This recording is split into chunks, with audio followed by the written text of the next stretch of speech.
propeta Isaías, "Mga pinuno ng Sodoma, pakinggan ninyo ang sinasabi ng Panginoon. Mga mamamayan sa Gomora, pakinggan ninyo ang aral ng ating Diyos. Magpakabuti na kayo, magbalik loob sa akin, talikdan na ninyo ang masasamang gawain. Tumigil na kayo ng paggawa ng masama. Pag-aralan ninyong gumawa ng mabuti, pairalin ang katarungan, itigil ang pang-aapi, tulungan ang mga ulila, ipagtanggol ang mga balo. Hali kayo at magliwanagan tayo, gaano man karami ang inyong kasalanan.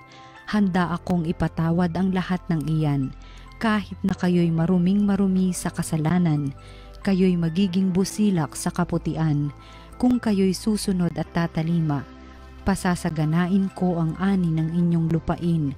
Ngunit kung magpapatuloy kayo sa inyong pagsuway, ay tiyak na kayo'y mamamatay.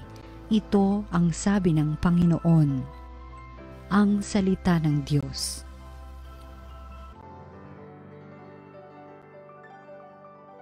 Ang masunurin sa Diyos ay sasagipin niyang lubos. Hindi ako nagagalit dahilan sa inyong handog, ni sa inyong mga haing sa dambanay sinusunog. Bagaman ang mga toro'y hindi ko na kailangan, maging iyang mga kambing at ang inyong mga kawan. Ang masunurin sa Diyos ay sasagipin niyang lubos. Bakit ninyo inuusal yaong aking mga utos, at bakit ang paksa ninyo ay sa tipan natutungod? Pag kayo ay tinutuwid, agad kayong napopoot, at ni ayaw natanggapin yaong aking mga utos. Ang masunurin sa Diyos ay sasagipin niyang lubos. Kahit ito ay ginawa hindi kayo alumana, kaya naman ang akala kayo't ako'y magkaisa. Ngunit ngayon panahon nang kayo'y aking pagwikaan upang inyong maunawa ang ginawang kamalian. Ang parangal na nais ko na sa aki ihahain ay handog ng pasalamat, pagpupuring walang maliw. Akin namang ililigtas ang lahat na masunurin. Ang masunurin sa Diyos ay sasagipin niyang lubos. Ang mabuting balita ng Panginoon ayon kay San Mateo.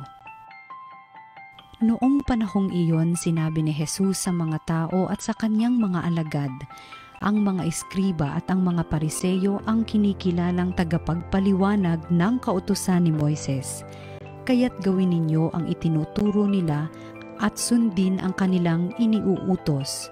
Ngunit huwag ninyong tularan ang kanilang gawa, sapagkat hindi nila isinasagawa ang kanilang ipinangangaral. Nagbibigki sila ng mabibigat na dalahin at ipinapasan sa mga tao. Ngunit ni daliri ay ayaw nilang igalaw upang tumulong sa pagdadala ng mga iyon. Pawang pakitang tao ang kanilang mga gawa. Nilalaparan nila ang kanilang mga pilakterya at hinahabaan ang palawit sa laylayan ng kanilang mga damit. Ang ibig nila'y ang mga upuang pangdangal sa mga piging at ang mga tanging luklukan sa mga sinagoga. Ang ibig nila'y pagpugayan sila sa mga liwasang bayan at tawaging guro. Ngunit kayo, huwag kayong patawag na guro, sapagkat iisa ang inyong guro at kayong lahat ay magkakapatid. At huwag ninyong tawaging ama ang sinumang tao sa lupa, sapagkat iisa ang inyong ama, ang amang nasa langit. Huwag kayong patawag na tagapagturo, sapagkat iisa ang inyong tagapagturo, ang Mesiyas. Ang pinakadakila sa inyo ay dapat maging lingkod ninyo. Ang nagpapakataas ay ibababa, at ang nagpapakababa ay itataas. Ang mabuting balita ng Panginoon. Pinupuri ka namin, Panginoong Hesukristo.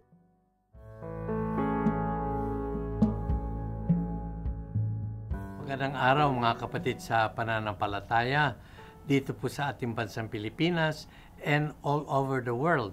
Maraming salamat po muli sa inyong walang sawang pagtaguyod at pakikisama sa amin, pagsubaybay sa ating programang Salita ng Diyos, Salita ng Buhay.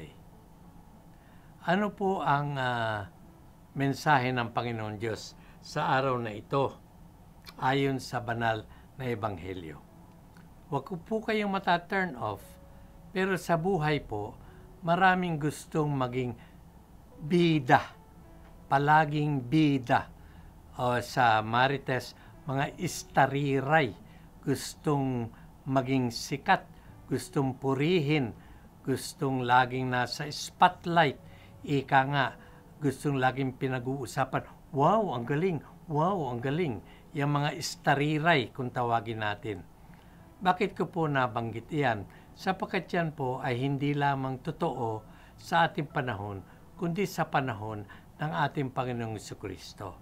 Ang pinatatamaan niya sa ebanghelyong ito ay yung mga istariray nung panahon niya, yung mga papida, paimportante sa buhay, ika nga. At sino nga po itong mga ito?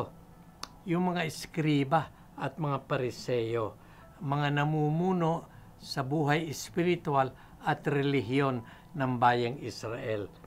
Anong sinasabi ng Panginoon sa kanila? Sila ika ay nakaupo sa poder. At dahil diyan, kung ano man ang ang sabihin sa inyo, gawin ninyo. Pero huwag niyong tutularan ang kanilang mga halimbawa, kanilang mga ginagawa. Sa wikang English, for they preach, but they do not practice. Sila ikay nangangaral, pero hindi naman isinasagawa ang kanilang mga ipinangangaral. Ika nga, sabi nga ng Panginoon, sila ay nagbibigay ng pabigat sa buhay ng ibang tao, pero ang sarili nila, hindi nila pinabibigatan, hindi nila tinutupad yung mga isinasaalang-alang nila sa ibang tao. At dahil dyan, ay gustong-gusto nila sila pupurihin sa kanilang ayos, sa kanilang itsura. Gusto nila lagi sila ay number 1 sa mga kainan, places of honor, sa mga public places, laging binabati, and so on. Kaya ang Panginoon Diyos nag-react dyan sapagkat hindi maganda ito.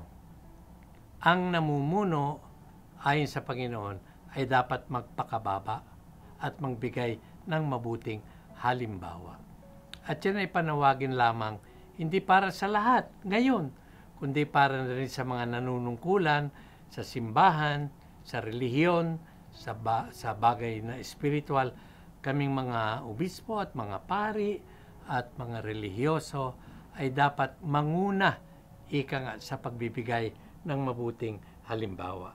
Kaya sinasabi ng Panginoon, huwag kayong pabida, huwag kayong patawag na guro, sapagkat iisa lamang ang tunay na guro, at yan ay walang himba kung hindi ang Panginoong Jesucristo. At you have only one teacher and you are all brothers. So, pangalawa, sinasabi ng Panginoon, huwag ika ninyong tatawagin ang sino man na inyong ama, sapagkat iisa lamang ang inyong ama, kundi yung nasa langit. Well, sasabihin naman natin, masyado namang stricto yan. Ang gusto lamang sabihin ng Panginoon, kilalanin ninyo ang pinakaama ninyo na pinagbubuhatan ng pagiging ama ng mga amang nasa lupa. Tawag ko sa tatay ko, tatay, di ba, ama yun? Tawag natin sa ama natin, papa. Di ba? Hindi naman, kahit naman si San Pablo, sinasabi, ito ikan si, gano'n ikay, ito ka, anak ko sa Panginoon. Ay di tatay siya, anak sa Panginoon. So, ang ibig sabihin lang ng Panginoon is, iisa ang kilalanin ninyong tunay na ama. At yan ay walang iba kung hindi ang ating iisang ama sa langit. Yan. Huwag ika kayong patawag na master o Panginoon, sapagkat iisa lamang ang Panginoon sa buhay na ito at sa buhay sa kabila. At yan ay walang iba kundi ang Panginoon. At dapat walang maghahari-harian. Sa halip na maghari-harian, ang sabihin ay, sabi ng Panginoon, the greatest among you, ang pinakadakila sa inyo, ay dapat maging inyong lingkod. Tingnan niyo mga kandidato. Wala nang sinabi kundi ang inyong abang lingkod, handang maglingkod sa sa bayan, handang ganapin ang tungkulin sa mga mamamayan. Sana all. Hindi lamang sa salita, kundi sa gawa. Yan ang sinasabi ng ating Panginoon. Sapagkat meron siyang warning, ang sino mang nagpapakataas ay siya namang ibababa. Naku, ang dami na nating nakita sa buhay nating ito. Nagpakataas, kung ano-ano mga titulo, kung ano-ano mga karangyaan. Ngayon, wala na. Limot na. Bagsak na, ika nga. At, ang sinasabi pa ng Panginoon, whoever humbles himself, ang sino mang nagpapakababa sa sarili, ay siya namang itataas ng Panginoon. Bakit? Mahal ng Panginoon ang mga may kababaang loob. Kaya nga, sa Sacred Heart of Jesus, yan ang kanya binabanggit. Learn of me. Matuto kayo sa akin, for I am meek and humble of heart. Sapagkat ako ay maamo sa puso, maamo sa diwa. Hari nawa ang panawagang ito ng Panginoon na magpakababa sa harap ng Panginoon at sa harap ng ibang tao. Huwag maghanap ng sariling karangyaan, ika nga, kung hindi ang isipin ay ang karangyaan ng buong may kapal na pinagmumulan ng lahat ng biyaya. Amen.